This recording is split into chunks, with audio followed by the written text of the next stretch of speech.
I'm Billy Ryan, and this is the No One Is Watching podcast, where we explore high-performing teams, individuals, and leaders, and dig deep to find out what makes them tick.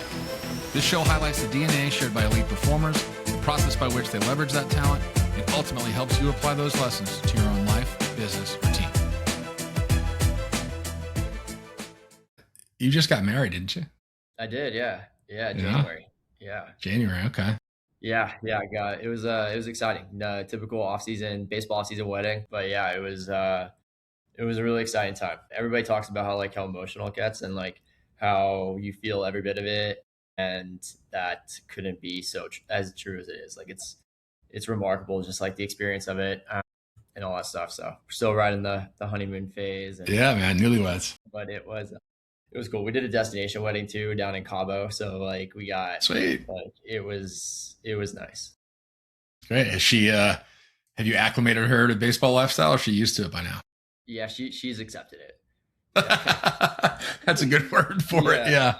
She's accepted it. Yeah, we've been dating. We were dating for I would say like 4 years before we got married. So she's the way she equates it is she's gone through 4 baseball seasons. So yeah, because it was funny. Like I even told her like when we were like planning the wedding and trying to figure out like dates and stuff, I was like, I'm open-minded to like, an in-season wedding as long as like it's just not in like the month of July type thing, right? Just like avoid that and like we're in a good spot, or like any World Series or playoff type stuff.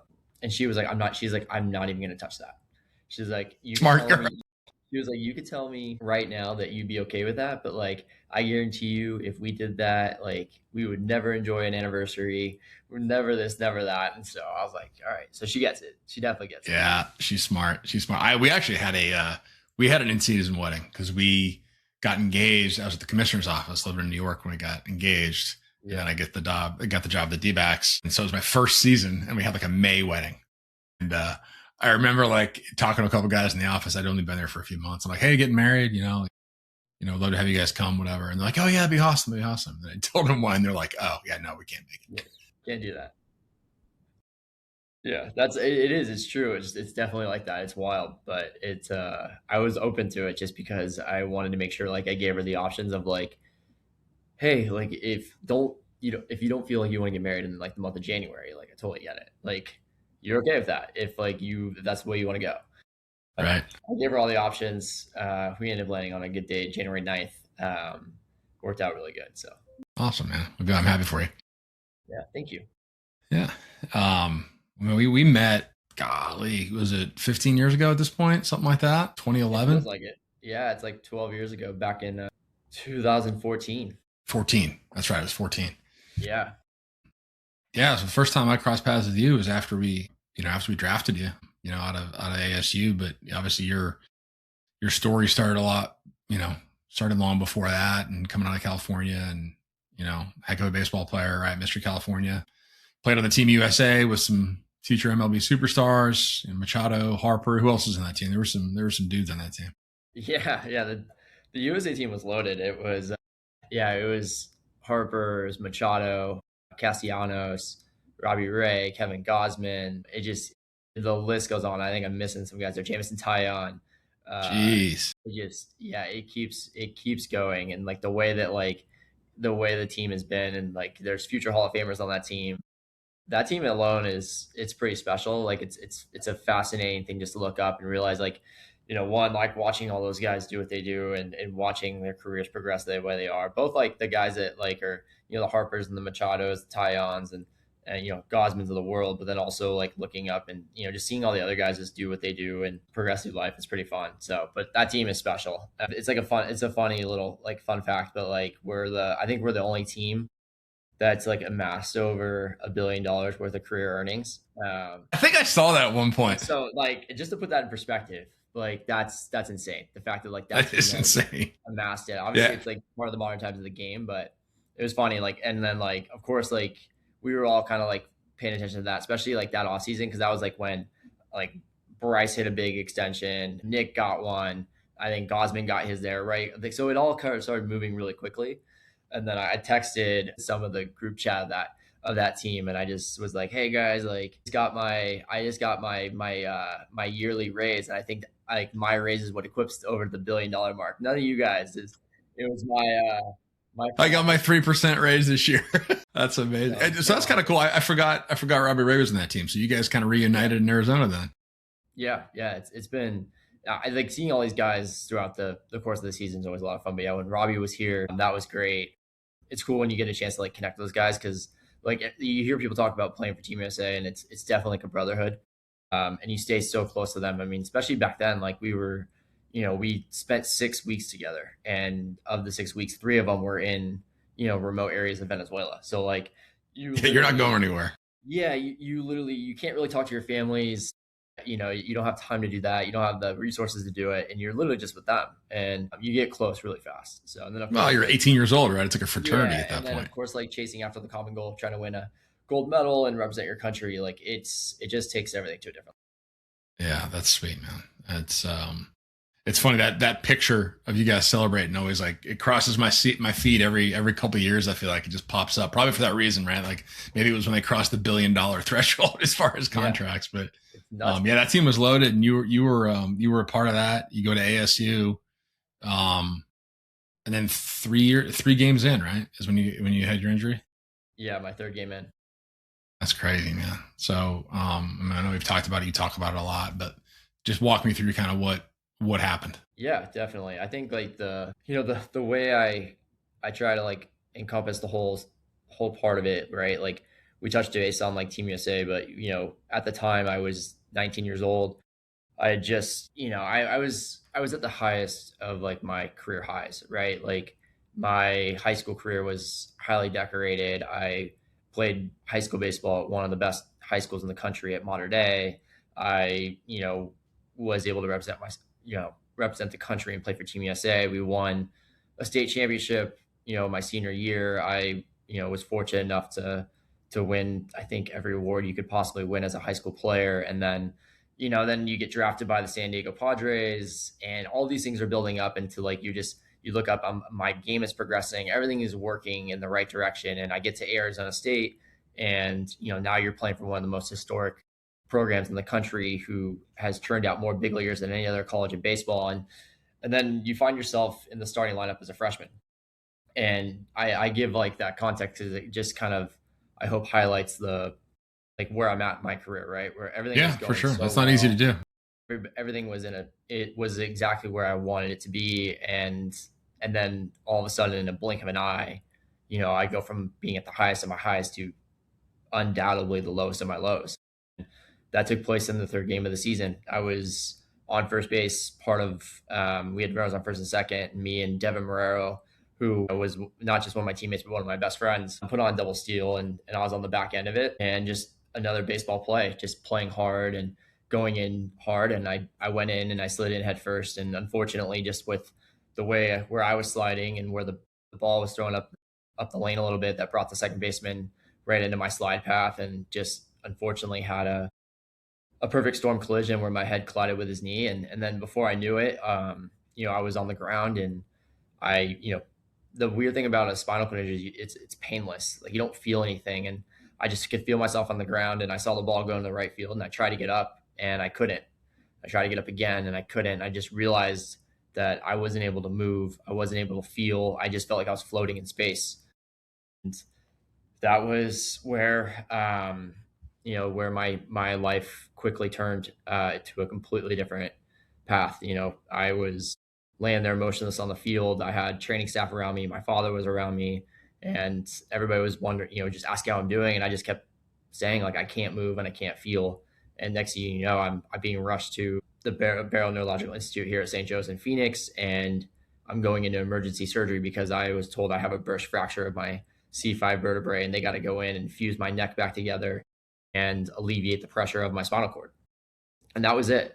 And the next thing I know, I'm waking up the next day, and I have, a neck brace on. I have a ventilator in. I really can't process where I'm at. And then you get delivered the unfortunate news that I suffered a spinal cord injury, and I'm paralyzed from the neck down, and that I'm never going to be able to walk again, to live an independent life again, and everything like that. And as a 19-year-old kid who was just at the peak of his career, to then be faced with that situation is undoubtedly one of the scariest moments of my life. also, the start of clearly a new path for myself. Yeah, I mean, obviously we'll touch on that in a little bit. What you've gone on to do and accomplish is remarkable. I appreciate you painting that context because I think it's important. Right? I mean, you hear about it sometimes in pro sports. You remember like Dennis Bird is famous for it, and some of these guys that are elite athletes, and all of a sudden they get injured and their lives change. But you don't necessarily hear about that so much as the amateur level. I mean, you were an elite amateur player, um, and you go from, like you said, sort of peak physical condition to I can't move. And I've heard you talk about it before, where you knew kind of immediately that it was serious and that it was real, like kind of the moment it happened. Yeah, for the most part. Like I wouldn't say I fundamentally understood what a spinal cord injury is and what paralysis really entails, because I think everybody just associates it with like you just can't move and you can't feel, where it's much deeper than that. But you realize pretty quickly when your body's unresponsive and you're just laying there. And in that case, I slid in head first, so I was on my stomach, and I couldn't do anything. And you just feel like you have a ton of weight on you, and yeah, you kind of know immediately that something pretty critical is wrong. I wouldn't say I knew like the absolute like diagnosis of that, but The I extent of did it. know, I did know that like this isn't good. This is, and for me at that time, my mind just immediately went to like, okay, like the season's done, right? Like you think about that, but then you when you start to learn about it, you realize that like it's more than just your season. Well, and what would you say to your coach when he got out there? Yeah, I think in the spirit that highlights, I'm an ultra competitive person in every aspect of life, and I think it yielded a lot of positive things. It sometimes yields some negative things just because like I'm so competitive. That was a good example of it, because as I was laying on the field, I was fixated on like wondering, I you don't really know you are in space. I asked my coach Tim Esme, I was like, "Hey, where am I?" He goes, You're in the infield. You're on second base. You were safe." And of course, like my response was, "Damn right, I'm safe." And Yeah. in the moment, it's so spontaneous. But then it became like it became a rallying cry for the group. It became a statement, a motto, and it just became part of who I am. And just like a reminder of like, yeah, that's just kind of how I took life and how I approach life. That like that's what I was focused on. I'm super competitive, and I was more fixated on that than I was about like the fact that like my life just got flipped upside down.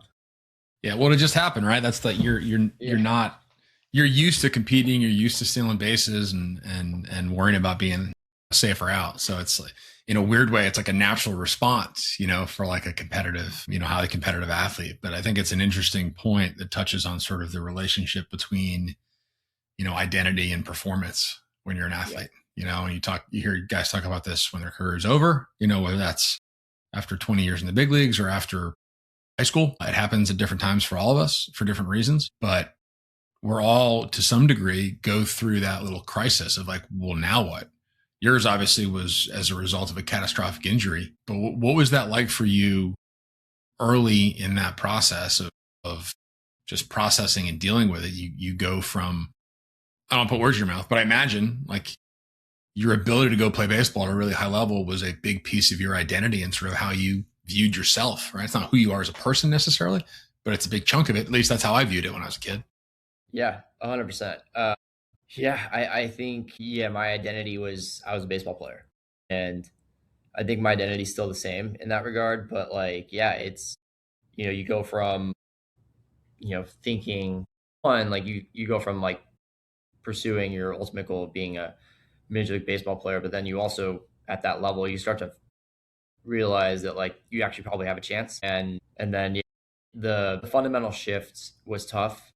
The positive I think that I've always maintained, the one thing I always appreciate about myself is that I never lost the competitiveness or the mindset. I just shifted focus, and that was probably the most impactful piece because yeah, the first few I mean every day is still obviously a grind, but like when I came out of surgery, I'm in the ICU, and for anybody listening or who does listen to this, like that has also either been in the ICU or has known someone in the ICU, like it's the scariest thing in the world because everybody there is fighting for their life in one way, shape, or form. And when you're in it, like it's not great. And so those first few days were obviously really tough. But I think from the moment that I had like the doctors give me my true like diagnosis, I I viewed that as like it's just now a challenge. And so from day one, my mindset's always been this is a challenge. This is going to be a fight it's going to take a long time, but I got to win it. And that's how I've always kind of processed it. I think a lot of it has to do with just like the baseball background and the athlete background of me, that I saw it knowing that like there's going to be a lot of tough times, but I can use this as motivation. And that was kind of it. But yeah, the first few days were tough. Luckily, like I had my family there. My best friends from California drove out. My teammates from ASU were there every night. And that was really helpful, because then eventually, like, yeah, you start getting those like dark days when you start to realize like the reality sets in, that this is serious and that it's not just a season ending injury, but this is life altering. And being able to have support there throughout the very beginning was critical, because it got me feeling really good knowing that like I wasn't in this battle alone, and that, every step of the way I had people there. I love that, man, because it didn't really change your identity in a lot of ways. It's like, just from hearing you talk about it, right? You're still competitive. You still view things as challenges, just like you did, whether you're, on the field or off. Obviously the paradigm shifts a little bit, but you still kind of approach it the same way. And I've always noticed that, about you since you and I met years ago. Just there was no, pity or like, special accommodations. It was like, let's go, dude. Like, where are we going? Right? What are we doing? Let's roll. And I think that is something I really encourage kids, and not just kids, but people are like, you've got to lean in on that innate ability that you either have or you built up over the years being around athletes and being competitive, because not everybody has that. And there are people that when they're faced with real adversity, they don't know how to deal with it. And you obviously were faced with a tremendous amount of adversity. And it sounds like you just kind of approached it similar to every other challenge you probably faced in your life. It was just the biggest one you hadn't faced one this big yet. Yeah.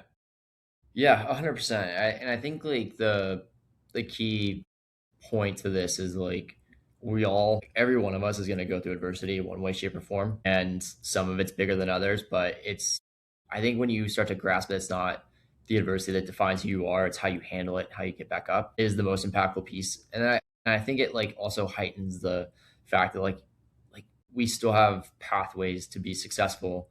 We still have the capability of being successful, and that like these things only hold you back if you let them. And for me, like I learned about it pretty quickly, because like if you think about like the time frame of it, I got hurt in February of 2011. I spent 90 days in an inpatient hospital in California, close to my family, basically relearning how to do life again.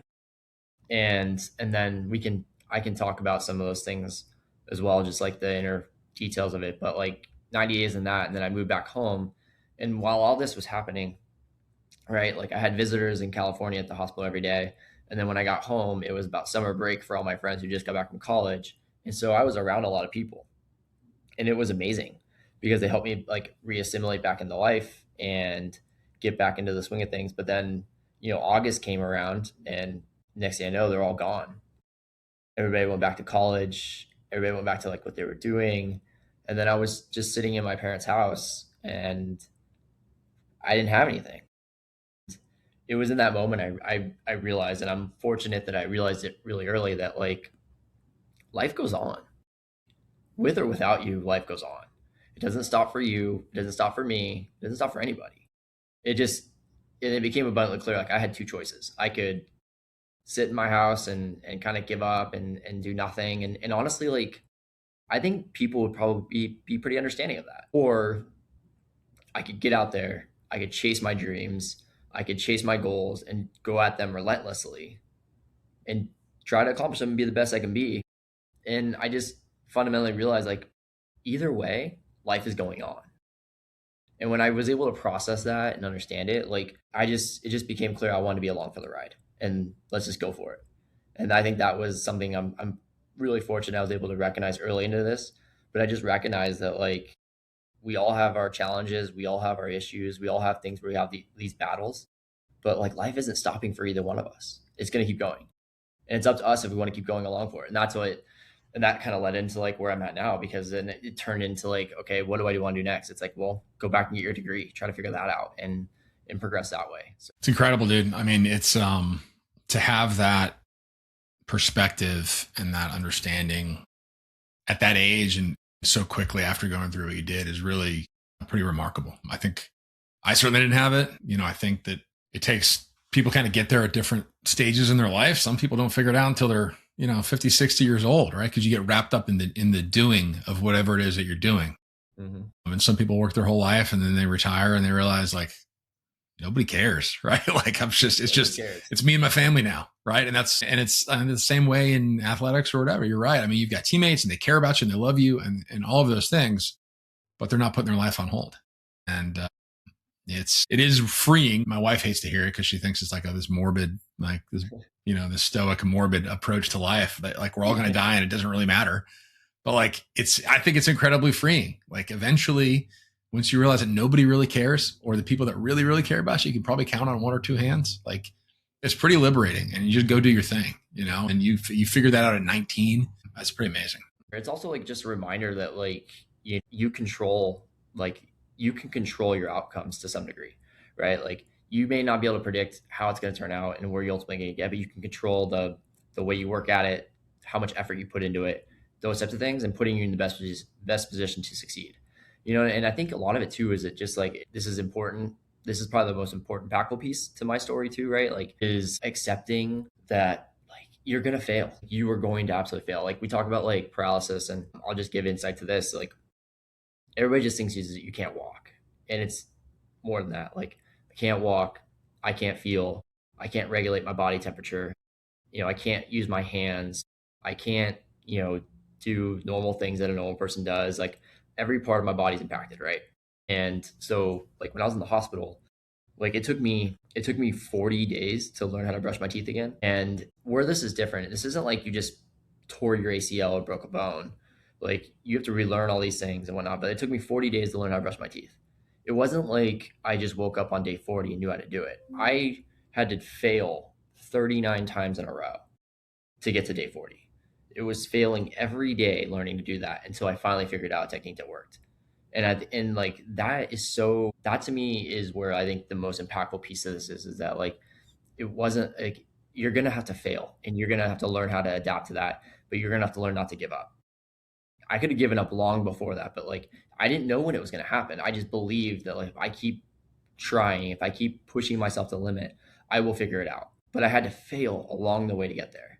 And that's just like the way it works, right? Like that's how these things operate. But it's so liberating. It's so, inspiring when like you realize like, don't give up, believe in yourself, believe in the people around you, and understand that like, this is just part of it. But like, you're going to get there if you give yourself the energy, the effort, and believe in all that. So, but I think it's like insane context because I think people just get wrapped up into like, oh, I just can't walk, but it's more than that, dude. I'm just trying to brush my teeth. Yeah. I'm just trying to hold a fork. Hey, real quick, if you're getting value from the show, do me a favor.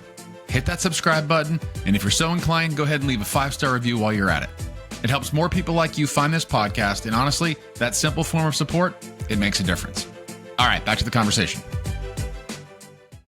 And look, the resilience part of that is, people talk about resilience all the time, and I think it's an incredibly important trait to have. But a lot of people think of resilience and it's just like, you can just keep punching me in the face and I'll keep showing up, right? Like eventually I need to learn how to duck or block the punch, right? Like I need to adapt a little bit. There's some intelligence and there's some flexibility built into that resilience, to your point. Like I'm guessing you didn't try the same exact thing 39 times in a row, right? You probably tried different techniques and you were learning things as you go. And so there's that willingness to, you got to grind through it for sure. But there's also like the learning that comes along with that process that, I don't know. I mean, what are your thoughts on that? I mean, I feel like that's equally as important, but you're the guy that's lived it as well as anybody. Yeah, 100%. Like you definitely have to like figure out how to adapt and how to like learn from your failures or from like mistakes and allow that to grow and just be able to push your mind to the limits of knowing that like you have to figure out a way and you have to problem solve. Like it is what it is. Like you definitely do. Life is all about that. And like, yeah, I think I wasn't doing the same technique over and over again, but like the result was the same, right? Like toothpaste was on my lap and all over my face and my teeth weren't clean. Like 3 things, like same thing happened. But like, yeah, it's because I was trying different things and trying different ways and trying to learn. But like, yeah, you learn from those mistakes, you learn from the failures, and then you allow it to build yourself up and then push forward. And then that's and then it becomes like a snowball effect, right? Like, because for me, like, it went from being able to brush my teeth to then being able to put a t-shirt on and then be able to hold a utensil. And then, years later, like, learn how to drive. And then it's like living on your own and like all these things, but like they took time, they took failures. I remember the first time I tried to drive again, like I was too weak to even steer, like turn the wheel. And I was so defeated. I was so depressed because I was like, man, like I'm never gonna be able to do this. But then 2 years later, like I was every day try to get stronger, try to build up the strength, the energy, the effort, and then try and try again. And yeah, eventually it took a while, but like 2 years later, I'm driving my car. And then a year after that, I'm capable of making a drive from Arizona to California on my own. Like, it's just those little things. But yeah, you have to be resilient. You have to be motivated. You have to believe in yourself. I think the one common theme here is that, like, every day that I failed, I didn't lose belief in this. I didn't lose belief in myself. And I didn't lose belief in my abilities. I knew I was going to figure it out eventually. I didn't know when, but I never lost that belief. And then I never lost that grind and that effort and the motivation to keep pushing forward. When you think about how the impact of sort of that proof of concept you have from brushing your teeth, like maybe you gave up on day 39 and never got there. Mm-hmm. You can't lean on that for that next challenge and be like, all right, well, I can't do this either, but I did learn how to brush my teeth. I can do the next thing, right? Like, there's got to be that ability, kind of like the athlete, right? You think you can hit big league pitching, right? And like, until you actually do it, you don't know for sure, right? Now you make a living evaluating whether guys can do that or not, right? So it's like hitting AAA pitching and big league pitching is different. And you can be as confident and as talented as anybody on the planet, but until you do it, especially in baseball, right? There's always that little bit of doubt. Be like, I don't know, can I really do it? Well, yeah. I mean, did those wins stack up for you as you're going through this over the years? Yeah, it's 100% like a snowball effect, because, like, don't get me wrong, there are definitely days where I was down on myself, or I was being tested for sure. Like, am I really even capable of this? And then, but you don't let that derail you from, like, your mindset and your goals, and then ultimately what you're trying to achieve. And then, yeah, like, you start stacking these wins. Like, it went from, like, yeah, one to after another, right? And and then it led to, like, opening more doors, right? It became to, like, you know what, like, yeah, I think I can go back and get my degree. I think I can go try to find a job and, like, do those types of things. And, like, it's because, like, those things were building up, right? Like, when I came back to ASU, which was a challenge in itself, and it's certainly one I couldn't do on my own. I set out a goal to graduate with my graduating class despite missing a year. So I was taking 21, 22 credits every semester for the next 2.5, 3 years to graduate on time, right? And, like, I didn't know if I was going to get there, but it's like, okay, keep going, keep pushing yourself. And then as you learn more and more and adapt more and more and put yourself into the mix a little bit, yeah, you start to build more confidence, and you start to really believe, like, yeah, this is possible. I can do this. I'm going to get there, but I can do it. I can get there. Same thing, like, as you're a player, like, yeah, you start, yeah, feeling like, yeah, you know what? Like, yeah, this game's hard, but I'm pretty damn good.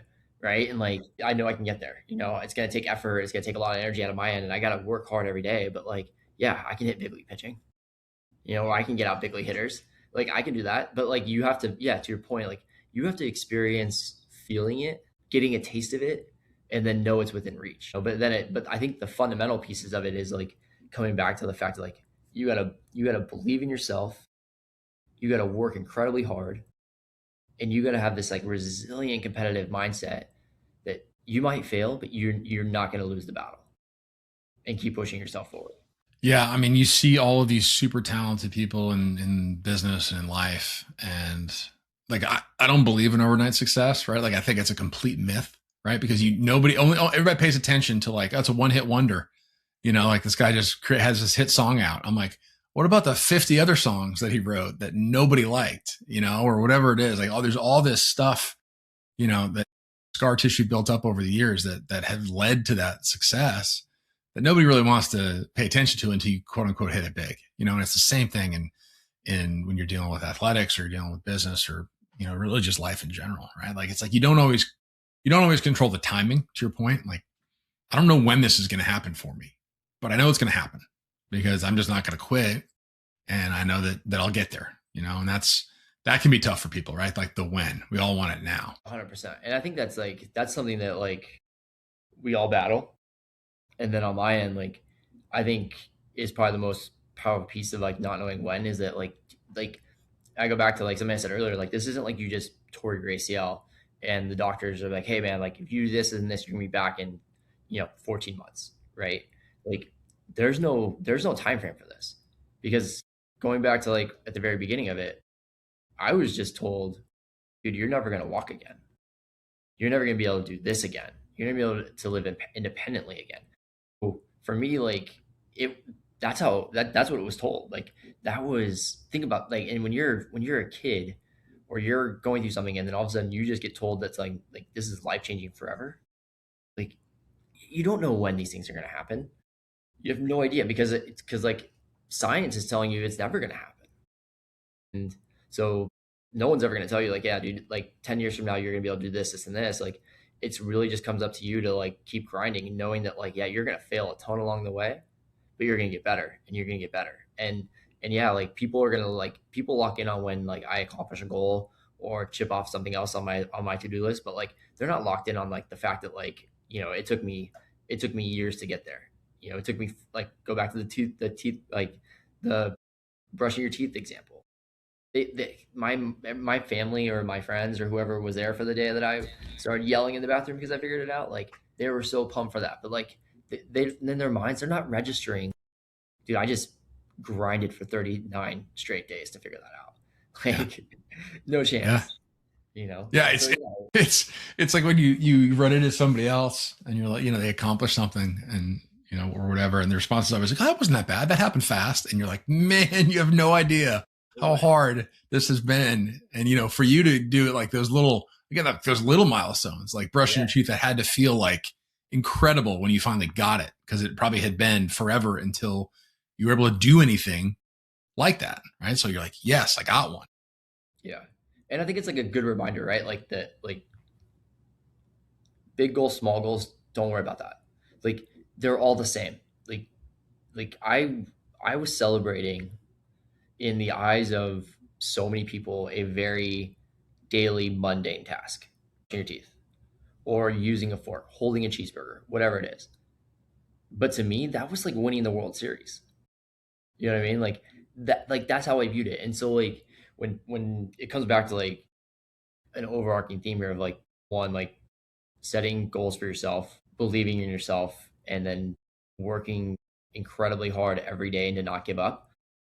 But also it's okay to feel the failures. It's okay to celebrate the little wins, because at the end of the day, they're stepping stones to the bigger wins, and then it becomes that, because it went from like brushing your teeth, using a fork, holding a cheeseburger, going back to school, driving a car, getting a job, owning a home. You know what I mean? Like think about like that progression in that time frame. Like they get bigger and bigger, but like you can't overlook the small little victories, because those are the ones that matter the most. Those small daily grinds win the day. Yeah, you can't fast forward to the end, right? You can't get forward to the get a job, own a house thing, right? Like that's 100%. Yeah. And I think it's impactful. I think like there's so many examples of this, but I think as a group, like we're so capable as humans to do incredible things. Like our limits are limitless. Like it's just up to us on how far we want to push and how hard we want to go. Every one of us in some way, shape, or form is capable of greatness and of doing impactful things. Some of us have easier paths than others. Some of us are more talented than others. Some of us might be more intelligent than others. But every single one of us are capable of doing something amazing. But you got to believe in yourself. You got to trust in it. And then I think like one piece that's super understated is you have to let other people help you. Like be okay knowing you can't do this alone. Be okay knowing that it takes a village. And like, because I'm like a living proof of that, right? Like I do want to highlight this, like in the sense where like we talk about, what I was able to accomplish, go back to school, do what I do now. When I was in the hospital for 9 days, I had people there every single day. I have one friend, his name's Phil Lopez. He showed up every day to the hospital, every day for 90 days. It might have been for an hour. It might have been for 5 hours. There were a couple times he spent the night. But like, think about that. Like people are with you every day to help you get there. right? Like they're with you. They want to help. They want to help you succeed, and they want to ride the wave with you. Like when I came back to ASU, like my dad moved out with me. We were gonna find like because my dad's my caregiver and he still is, and he's the most incredible man in the world, and I'm forever indebted for him. But like he came out to help me find a nurse and a caregiver to help me get through my day, and then 2 weeks into it, realized that like this is my son. Like nobody's gonna take care of him the way I can. So he put his entire life on hold, moved out to Arizona. My mom held the fort down in California. Like, so they were doing a long distance thing so I can come back to school. And he was with me every day. So, like, he got me to class, got me to my rehabs, got me to all the games, helped me live life, helped me get up in the morning, helped me get into bed at night. Like, and then, same thing like now, like when I travel or when I do stuff for work, like he's with me every day. Like, so, and it comes back to this thing of like, it takes a village, but like also understanding that like, it's okay to lean on people for help and knowing that you're not in this alone because yeah, I might be the one who's chipping off all these goals or pursuing my dreams, but like, I'm not alone and I can't do this alone, and if it wasn't for my dad, my family, my mom, my friends, my wife now, like everybody in between, like there's no way I'm this far. And that's like probably one of the most impactful pieces too, is knowing that like surround yourself with good people, surround yourself with people that believe in you, and then it's okay to lean on them for help. I think we get so wrapped up in this macho world of like, I gotta do this by myself, but like you don't have to. You don't have to. And baseball's a good example of that. Like you can be the best player in the game. But like if you don't have a surrounding cast effort, if you don't have a well-rounded team, like you might individually be okay, but like you're not gonna win. And it's like, so it's those little things, but I think it's impactful because we get wrapped up in this, idea that like, I'm in this alone or no one, I have to do this by myself. And in reality, you don't. I just read something recently in the last day or two. I can't remember where I read it. I can't remember who the athlete was, but I'm pretty sure it was a basketball player. Wound up being a NBA player, but he was playing like high school baseball. And he was just like, I was cocky. I was talented. Like I just thought I did everything. He goes, my coach pulled everybody off the field at practice one day, made me play every position. And he goes, I realized real quick, like, it doesn't matter how good I am. I can't do this by myself. Right. I just love that example, cause it doesn't matter. And I over rotate so hard on this with my kids because it's like, some of it's just like kids being kids, right? Like they're going to say mean things. They're going to do mean things at school, whatever. Like, man, like don't underestimate how important it is who you surround yourself with. Like that person's not lucky enough to be your friend. It's a privilege to be your friend and to be in your orbit. So only let the people in that you want in. Don't feel pressure to let those people in because you feed off that energy, and it sounds like you had an incredible support system to get you through that before you get to the point where in August, where everybody, went back to kind of living their everyday life, right? Like had that happened immediately, who knows what the outcome would have been, right? You may have not felt that same way of like, I'm loved, I'm supported, I can do this. Because the power of the tribe is so real.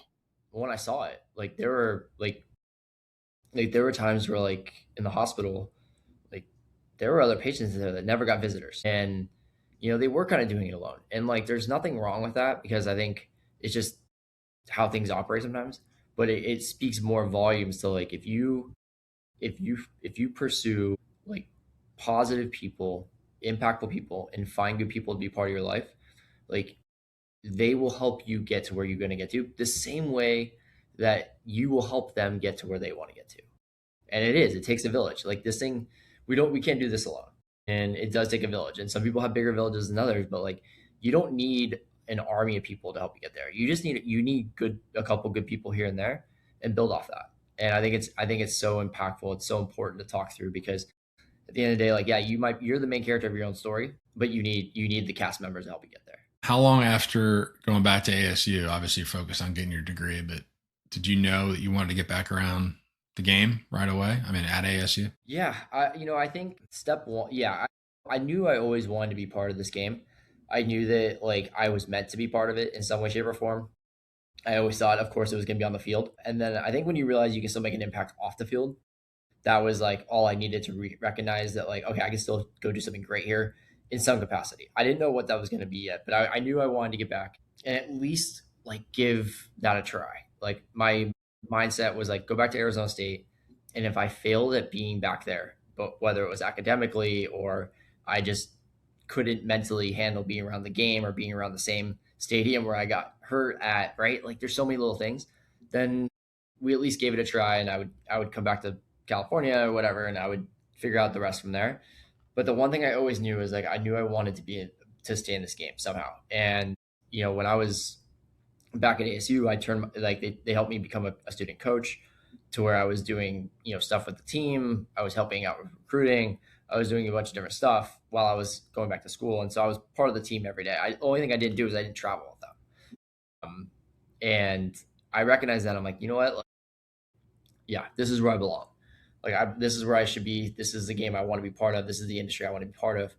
And I know I can make an impact. And so I knew from that point forward, I wanted to be part of it. I didn't know what that was going to look like, and it wasn't until, after my junior year when I was just kind of going about it. I was watching all my friends get ready and geared up for the draft, which was a very emotional time for me because I kept thinking about like, this should be me too. Like, this is 2013. This is my junior year. Like, this is where I should have been. And it was tough. And I remember Tim Esme gave me a call and he goes, "Hey man, like, I want to run this by you, but there's a couple teams out there that are kicking around the idea of they want to draft you. Like, what do you think?" And I was like, hey, like, I looked at it. One, it was a huge sign of respect. It was a very impactful thing and a very meaningful thing. But I told him, I was like, hey, like, if those teams are willing to make that happen, I'm all on board. I don't want them to detract from their process, of course. But if that's something that they want to do, like, that would be an incredible moment for me and my family. It would be something I remember forever. He's okay. And then he, at that point, like, the D-backs reached out, and Derek Hall gave me a call, and he was like, hey, we want to draft you. More importantly, we want you to be part of this organization. And that was one of the coolest things I could ever be told and hear. And I knew that, he was like, hey, once you finish school, we know you have a year left. We want to bring you on in our front office. And we know you can make an impact. We know you can make a difference here, and you can make our organization better. You hear that, and that's when I registered that, like, you know what? Hell yeah. Like, I want to be part of this. I want to work for an organization. I want to work in a front office. I want to go try and chase a world championship, World Series championship, and do what I can to help us get there. And yeah, so I knew I wanted to stay around, and I knew I wanted to be part of the game, but it took stuff like that to really validate that, like, other people believed in me. They believed I could make a difference, because I don't know, when you hear that from somebody else, that, like, hey, they see that I wasn't able just to make an impact on the field, but I can do it off the field too. That's about as good as it gets. How did that early in that process for you when you get back around the game at ASU as a student coach? I mean, you're sitting there watching the game that you used to play. You're watching your teammates, right? You referenced going back to the field where you injured yourself. What kind of lens were you viewing the game through, or life through at that point? I mean, that had to be another pretty big, I imagine, like, emotional milestone for you, getting through that early time of, like, being around the game just in a different way now. Yeah, it was. At first, it was difficult to compartmentalize my emotions, because it's also new. It's all just fresh. But yeah, I think I go back to the competitiveness, to where I just saw this as another hurdle. And I think the more I was around it, the more I was always figuring out how to adapt to it. And I think, once I started working again with ASU, and, I would talk hitting with the guys, or I would help our guys out with swings, or help out recruits, I started realizing I had an impact. And I just leaned on those types of things to help me kind of get through it. But, like, I'll be honest, like, the first few years were tough. And honestly, like, I still, to this day, like, have moments where I'm generally, like, in a very competitive mindset, and I'm focusing on the things forward. But, like, I'd be lying to you if I didn't tell you I had dark days, or days where I'm watching it's a Tuesday night and the Diamondbacks are playing the San Diego Padres, and I'm watching players out there do their thing, that I'm, like, sitting there going, like, man, I should be out there. Like, this is tough. Like, and I think early on I tried to just, like, kind of push those days aside and let those emotions kind of suppress themselves. But then I just learned, like, you know what, just let them feel these things. And that's okay, because it's not going to slow you down, but it's okay to just take a step back. And I allow myself to do that, and that's okay. And I think that's what's helped me got through all that and adapt to just know that I'm good being around it. There were days where I just, like, I need to go home today, and I can't be at the stadium. And that was cool. And I think the fact that, like, people supported that, except they understood it, was probably the all world of a difference. But yeah, those first few years back at ASU, it was difficult coming back and watching the guys play and do what I used to be able to do. I think the hardest part was when I would watch the game and know that I could help win here or help us win more games. And the fact that I couldn't was probably the hardest part, just knowing that like I can't be out there to help them win. And over time you just start building up a resiliency to it and knowing that like, hey, there's going to be days where the emotions are going to take control, and that's okay. But there's also going to be days where just keep pushing forward. And that's kind of like the best way I could have coped with it then. And it's kind of bled into what I do now, to where I still have days where I'm like, yeah, I'm going to feel it today, or I don't want to be here today. And it is what it is. But you just got to allow yourself to feel it and then use it as that continued motivation to keep building yourself. Well, you talked about Derek's comment about, you have the ability to make our organization better, make an impact. I'm sure you did that at ASU. You talked about some of the things you did as a student coach. So yeah, it's different. It feels different. It looks different, but it gave you a remarkable foundation for what you're doing now and a way to figure out like, what am I really good at? Right? Like there's a lot of things you can do. There's a lot of skills you can develop off the field that are valuable. Right. But like, what are my superpowers? Like, what can I do really well? How did that process like evolve for you when you start figuring out like, yeah, I love the game. Yeah, I'm talented. I can do this and that, but like you start gravitating in a particular direction. Yeah. I think it takes experience and exposure. Mm-hmm. I think when I started recognizing it when I was at ASU, because there were times like I'd be in the cage with the guys and we would be talking hitting, and they would ask me to just give my thoughts and give my opinions of like what we could do. And then we'd start seeing things progress forward. And I started realizing like from that point forward that like, all right, like I have a mind for this and an eye for this. Let's sharpen them. Let's keep pushing that forward. And then, when it kind of transformed into getting over the D-backs, and, when you and I overlapped, and it was brief, but there was overlap there, like surrounding myself around the guys there, like, learning from you and learning from guys like KT and Ray Montgomery and Brandon Damaraki and all those guys all at once, like it, they just put you in a position to like grow and learn. And I think from that point forward, you start learning like, okay, I can make a difference here. It may not be on the field the way I thought it was, but like, when I first got in, I was doing primarily like, baseball ops and amateur scouting. And I started recognizing like, okay, like my ability to evaluate or recognize talent and progress that way is going to be a good way to figure that out and just build off those types of things. I just, you start learning like, hey, your mind is built for this.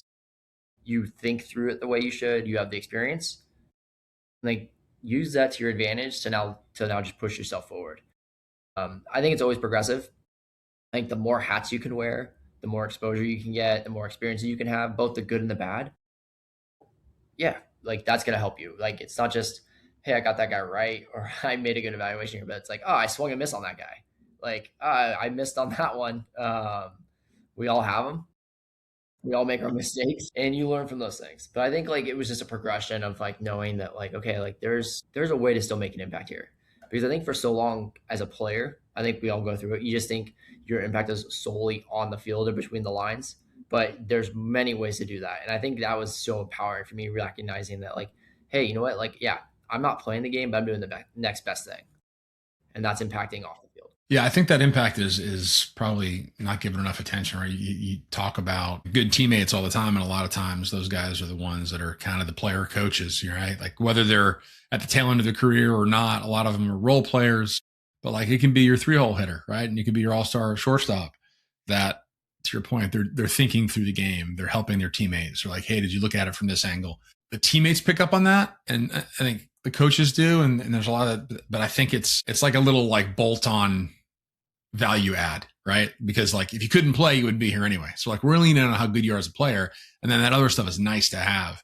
But then you realize that those guys play for 15 years when their talent doesn't warrant them playing for 15 years, or they become big league managers down the road, or they go out in the business world and they're successful. It's like that stuff's really valuable. We're not focused on that. We're looking over here at the stuff that's going on the field, the results on the field. We're not necessarily looking at all the stuff that's helping that process behind the scenes. I imagine you were confronted with that and blessed that you were talented enough and had a mind for it, in addition to having the body for it when you played. Like that's the combination that it's allowed you to take this path, be as successful in this path as you have been. Yeah. Yeah. 100%. I think it's just, it really just comes back to like the that same concept of, you know, adversity and then experiences, right? Like like I think we all get wrapped up in like it's we work at a performance-based business, right? Like wins and losses. That's all people look at. They look at the standings. They don't look at like how you got to those standings. They look at the standings, and it's like it's a performance-driven business, and that's just the nature of what it's like working in sports. That's what it's like working in some businesses. Like when it's performance-driven, everybody looks at the performance, but when you get a chance to take a step back and realize that like it goes back to it takes a village. Like you put the product on the field and the players and coaching staff, like they typically dictate like wins and losses, but like it's the scouts that saw the amateur players.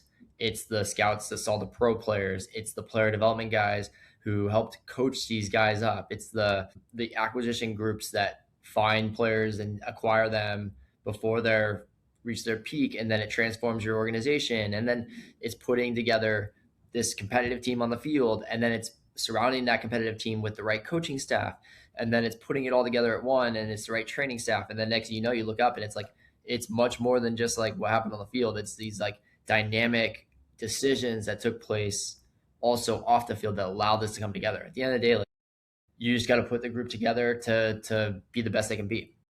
And it's funny because like I go back to like my own life. It's like, yeah, at the end of the day, like I have to be the one to wake up every day and push myself forward and try to accomplish whatever that goal is for the day. Yeah. Main character type thing, right? Like I got to do that. But I'm capable of doing those things because of the people around me.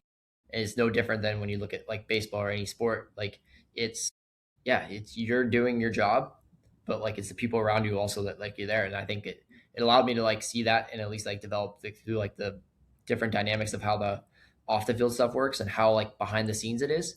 But yeah, you look at it and it takes a village, and you just gotta be part of that.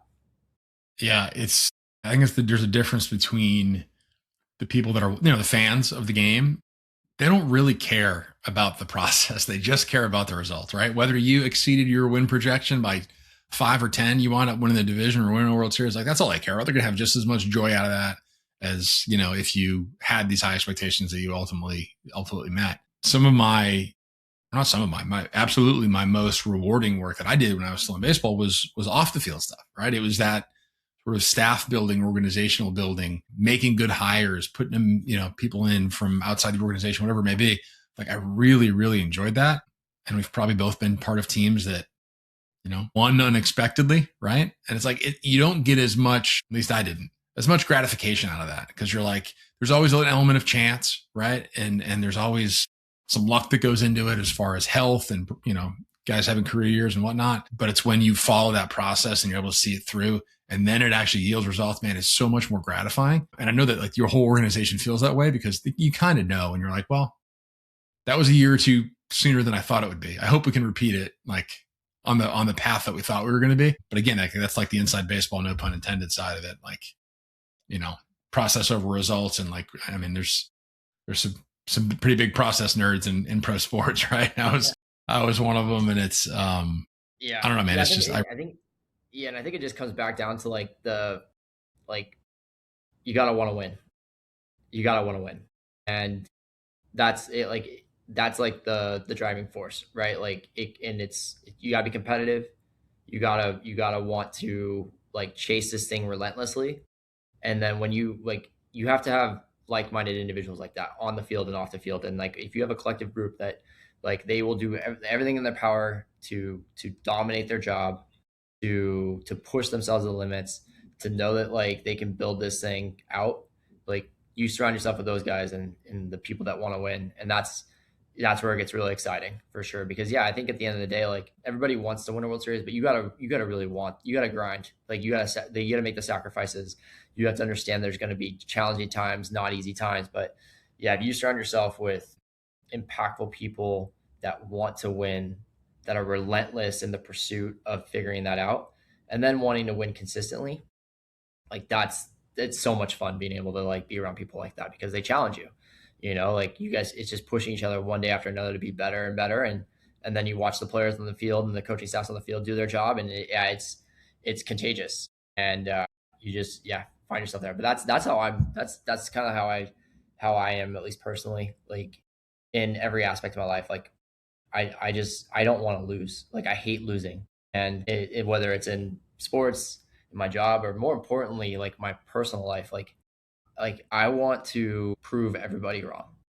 I want to prove every doctor that told me I couldn't do this, and this wrong. They gave me a CVS receipt list of things I can't do. And I think about that every day. And I'm like, you know what? Like, okay, check. Start crossing them off the list. Yeah. And I go from there. But I do it because I'm so competitive, and I just all I care about is being the best version I can be. And then going to bed every night knowing I left it all out there. Like that's how I played. That's how I live my life. Like, and that's, it's funny because like, that's how I am. But more importantly, like, it's the fact that like, I believe in myself. I believe that I can get there. I trust that I can get there. I don't know when I'm going to get there, but I'm going to get there. I'm going to figure it out. And, we're all capable of that stuff. Every one of us. Yeah, amen. I want to make sure we talk about Project 34 before we stop here. So yeah. When did you start that? Yeah, Project 34, we started in 2018. And so we've been live now for 8 years. And it's been incredible. What's the organization do? Yeah. So Project 34 focuses on all things spinal cord injury related and providing grants for individuals with spinal cord injuries. So our focus in a nutshell is helping individuals and their families who are dealing with a spinal cord injury live a fulfilling life. And we keep it very simple because that's our goal, is to help individuals live a fulfilling life. And that could be through therapy, that could be through the right medical equipment, the right wheelchairs, the right medical expenses, supplies, home modifications, whatever it is. Our goal is we raise every fund to go back to that spinal cord injury community to help individuals live an impactful and fulfilling life. And it's been one of the most rewarding things in the world. And it really stemmed from going back to like talking about like it takes a village, but also in my experiences, right? Like, being in the hospital for 90 days, being in rehab facilities, like you recognize pretty quickly that not everybody has all the resources available, but I've been around so many amazing people that are so capable of incredible things that it just was a very reminding thing and rewarding thing to realize, like, let's start something that can help individuals chase their dreams, chase their goals, because, we're all capable of doing these amazing things and living a fulfilling life. Some individuals just need a little bit more help. And, we took the mindset of like, let's give people the opportunity to where, like, if they want to go chase their dreams, like we can help. And it's been so impactful. The process, the people that we work with, our board, me and Trevor Williams, who's one of my best friends, we're the co-founders of this thing. And we set out every day to make everybody's lives better in that regard. And then our board members, like everything in between. And the fact that like 8 years later, like we've given out over $1 million worth of grants. We've impacted over probably 300, 400 individuals with spinal cord injuries by now, and everything in between.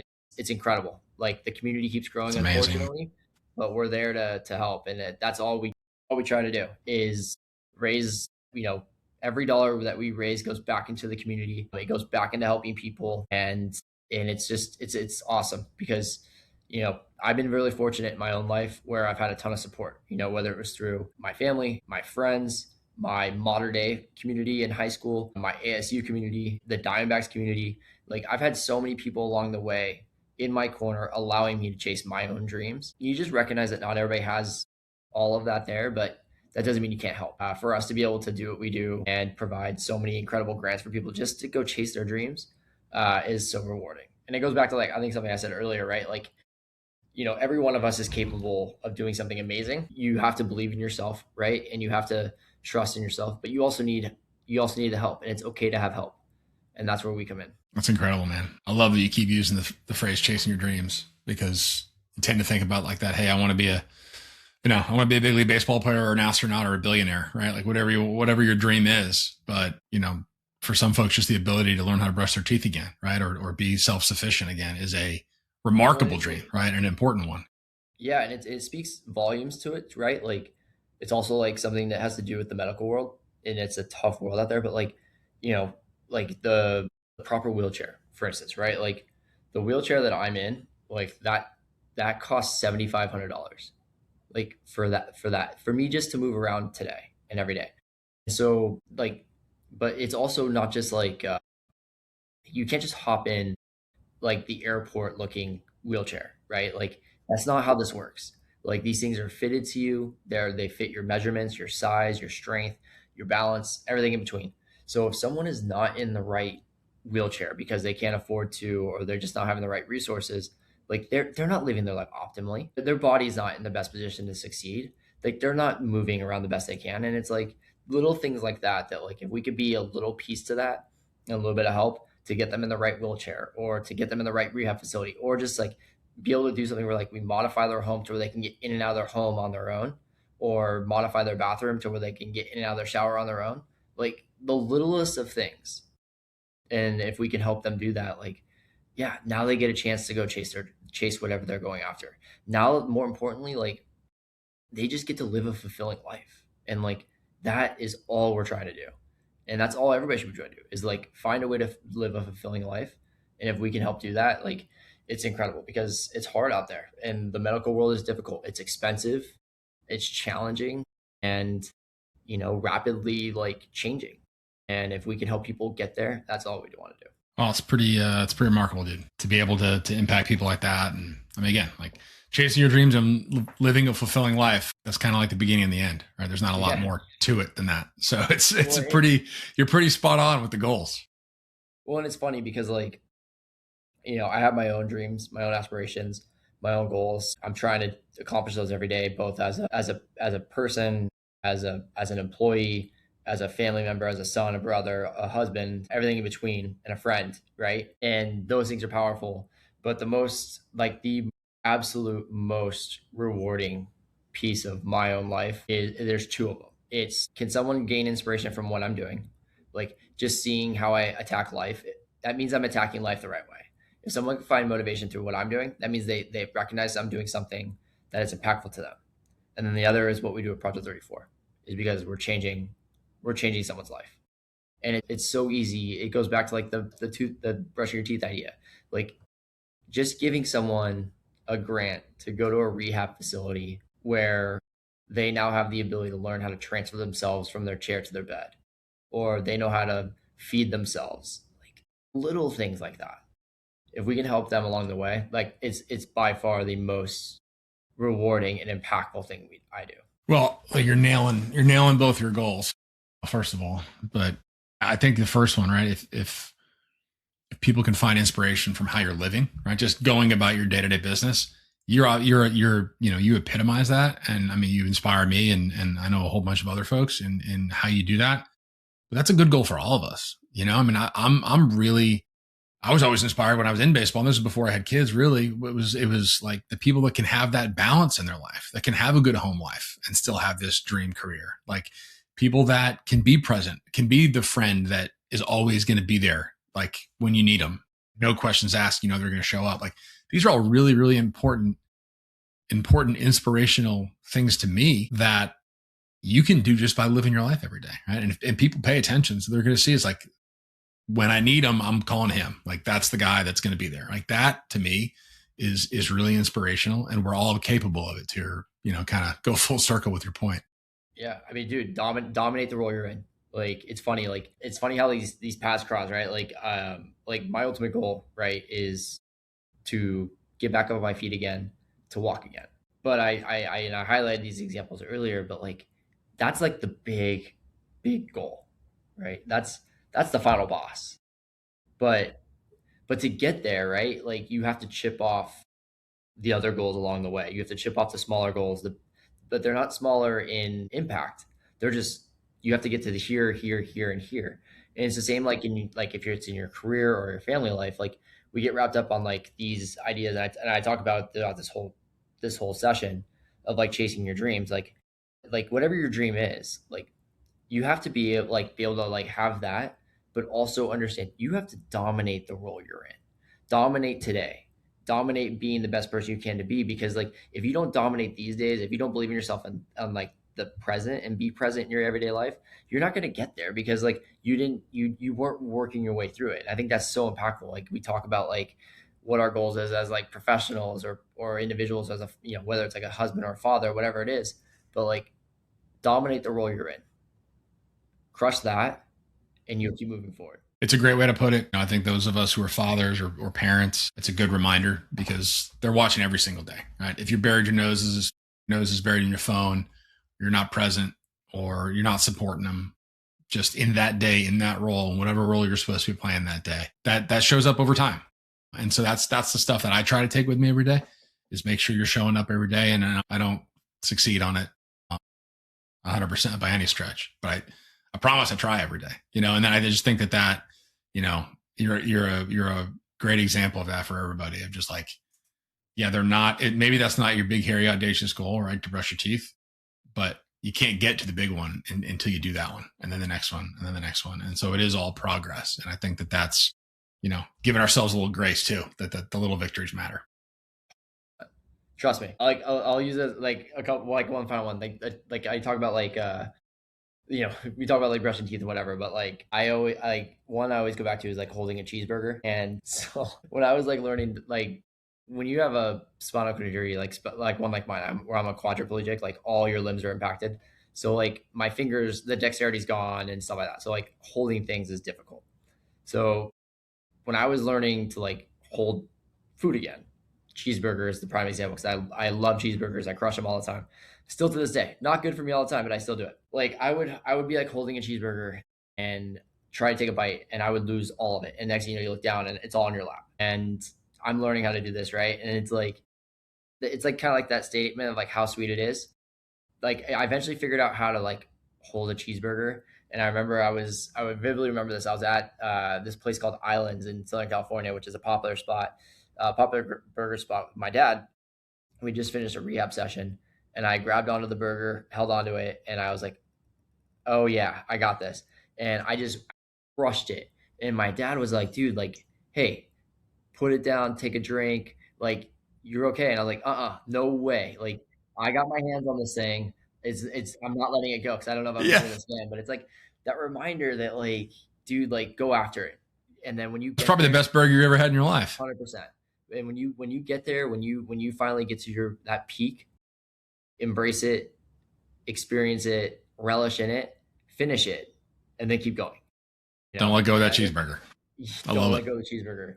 But if there's like one thing I could like send away for you guys, like for anybody who listens to this thing, like, we talk about throughout the entire podcast and talk about throughout the entire session about like believing in yourself, but it can't be understated enough. Like if there's one thing that I promise allows you to chase your dreams and your goals and be the best person you can be, like don't let the adversity define who you are. Don't let the failures knock you down. Get back up. Believe in yourself. If you believe in yourself every single day, I can't promise you they're all going to be easy and they're all going to be successful, but I can promise you that don't ever lose the belief in yourself, and you will accomplish so many things in life, because it's infectious. People want to be with you. They want to ride your wave. And then at the end of the day, like you'll never give up. And I promise you, like that there, it's so simple, but don't give up on your goals. Don't give up on yourself, and you will be able to accomplish so much more than you could ever realize you were capable of. So words to live by. Cory, this is awesome, man. I appreciate you sharing. The story's remarkable. It's inspirational. I know it's still going every day. So I appreciate you taking some time today. And I know you're busy, so I appreciate you sharing some of it. Man. It's a pleasure to be on this thing. You and I go back a long way, but it's great to talk about this stuff. It's great to talk about the game. It's great to talk about, the life we can all live. And most importantly, like, dude, it's just great to talk and be the best human we can be. Thanks again. All right, man. Great to talk to you as always, Billy. Thanks for listening to this episode of the No One Is Watching podcast. If you'd like to support the show, hit the subscribe button, leave a review, and share it with your friends. If you're interested in similar content focused on leadership, culture, and high performance, check out nooneiswatching.com. Your time is valuable, so I appreciate you spending some of it with me today. See you next time.